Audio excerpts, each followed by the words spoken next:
अस्सलाम वालेकुम दोस्तों, क्रिकेट की ताज़ा तरीन अपडेट हासिल करने के लिए मेरे चैनल को सब्सक्राइब कर लें। मोहम्मद हफीज की वर्ल्ड कप सेमीफाइनलिस्ट टीमें कौन सी हैं? कौमी टीम के साबिक कप्तान मोहम्मद हफीज ने T20 वर्ल्ड कप के लिए अपनी सेमीफाइनलिस्ट टीमें बता दी।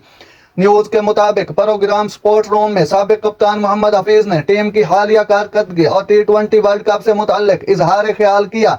मोहम्मद हफीज ने कहा कि वर्ल्ड कप सेमीफाइनलिस्ट टीमों के लिए पाकिस्तान, भारत, वेस्ट इंडीज और इंग्लैंड का नाम लिया। उन्होंने कहा, अगर फैक्ट पर बात करें तो भारत वेस्ट इंडीज में अच्छा परफॉर्म कर सकती है और वेस्ट इंडीज और इंग्लैंड की टीमें भी अच्छी कारकर्दगी का मुजाहरा कर सकती हैं। साबिक कप्तान ने कहा, बतौर पाकिस्तानी तो मैं अपनी टीम को सपोर्ट करते हैं। मोहम्मद हफीज ने कहा कि इंग्लैंड की सीरीज में अच्छी परफॉर्मेंस आई तो टीम के एतमाद में इजाफा होगा। उन्होंने कहा, इमाद वसीम नए गेंद से अच्छी कारकर्दगी दिखाते हैं, अबरार अहमद विकेट टेकर हैं, इन्हें जरूर शामिल करना चाहिए। हम शादाब खान पर 4 ओवर करवाने का प्रेशर डाल रहे हैं, वो बैटिंग में अच्छे हैं, फील्डर भी अच्छे हैं, अगर 2 ओवर भी करवाए जाएं तो कोई मुज़ायका नहीं है। वाज़ेह है कि वर्ल्ड कप में कौमी टीम का पहला मैच मेजबान अमेरिका से 6 जून को खेला जाएगा, जबकि रवायती हरीफ भारत से टकरा 9 जून को होगा। नाज़रीन, ऐसी बर वक्त खबरें सुनने के लिए मेरे चैनल को सब्सक्राइब कर लें। अल्लाह हाफिज।